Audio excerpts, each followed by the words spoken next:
다양하고 변화무쌍한 대입 정보를 한 발 빠르게 알려드리는 입시 톡톡 시간.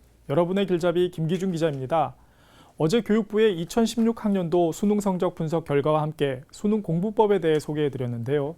오늘 입시 톡톡 시간엔 수능에 자신이 없는 학생들을 위해 서울 지역 대학들 중 수능 최저 기준을 반영하지 않는 대학과 내신 반영 비율이 낮은 대학의 전형들을 소개하고 나에게 맞는 맞춤형 수시 지원 전략은 무엇인지 이야기해 보겠습니다.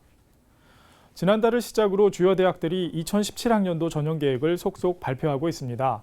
6월 모의평가가 한 주 앞으로 다가온 상황에서 수험생은 모의평가 이후 지원하려는 대학들의 전형 계획을 꼼꼼히 따져보고 자신에게 최대한 유리한 전형을 고를 필요가 있습니다.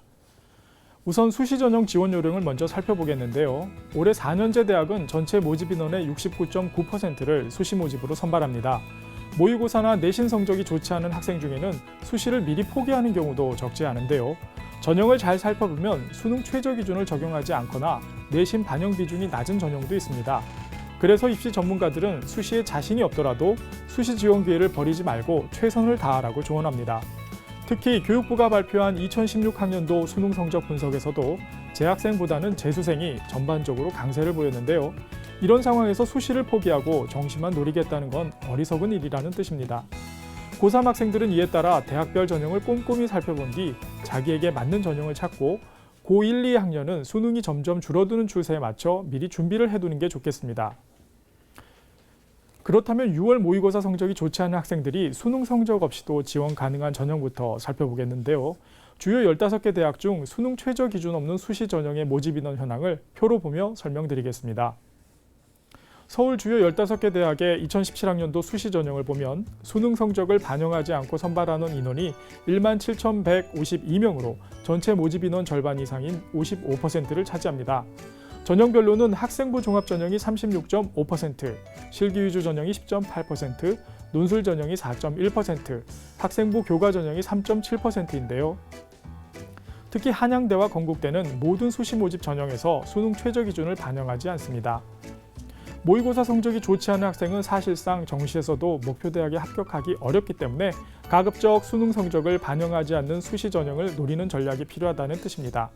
수능 최저 기준을 반영하지 않는 전형은 대개 학생부 종합 전형과 실기 전형으로 선발하지만 이화여대 고교 추천 전형과 동국대 학교생활 우수인재 전형 등은 학생부 교과 전형으로 선발하기 때문에 학생부 종합 전형 대비를 충분히 하지 못했지만 내신이 좋은 학생이 도전해보면 좋겠습니다. 다만 수능 최저 기준이 없는 학생부 교과 전형은 대개 면접을 실시하기 때문에 지원 대학 모집 단위에 맞는 면접 준비를 병행해야겠습니다. 또 어떤 전형이든 수시 최저 기준을 반영하지 않으면 반영하는 전형보다 경쟁률과 합격선이 높다는 점도 유념해야겠습니다. 내신이 안 좋은 학생의 경우 내신 반영 비율이 낮은 대학을 고를 필요가 있는데요. 수시에서 내신을 반영하지 않는 전형은 대부분 예체능 계열 특기자 전형입니다. 또한 내신을 20% 이하로 반영하는 전형은 서강대 논술 전형과 중앙대 논술 전형 등으로 대부분 논술 전형이라는 점도 기억해야겠습니다. 그렇다면 논술 전형의 수능 최저 기준은 어떠할지 조금 더 자세히 살펴보겠습니다. 2017학년도에 논술 전형을 실시하는 대학은 총 30개교로 전년 대비 488명이 줄어든 14,861명을 선발합니다. 논술 전형에서 수능 최저 기준을 반영해 선발하는 인원은 11,850명으로 전체 80%를 차지하고 있는데요. 수능 최저 기준을 반영하지 않는 대학은 11개교로 모집 인원은 전체의 20% 정도입니다. 그러므로 이들 대학의 논술을 준비한다면 내신 성적을 우선 고려할 필요가 있습니다.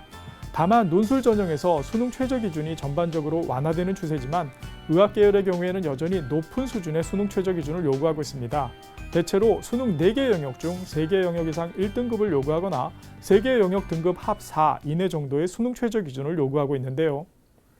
의학 계열 진학을 희망하는 수험생들은 이러한 높은 수준의 수능 최저 기준을 충족시키기 위해 무엇보다 수능 준비를 철저히 하는 게 중요합니다. 최근 대입에서는 수시 모집 비중이 계속 커지는 추세입니다.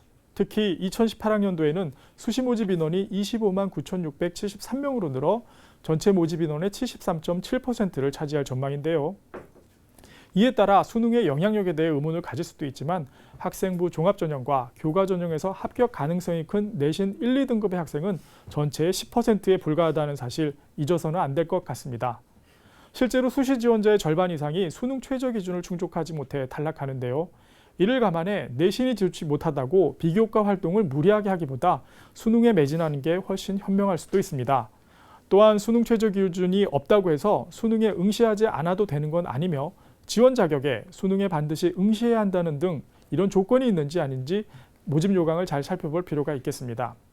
2교시 입시 톡톡, 오늘은 나에게 맞는 맞춤형 수시 전략은 무엇인지 함께 고민해봤습니다. 지금까지 김 기자의 입시 톡톡이었습니다.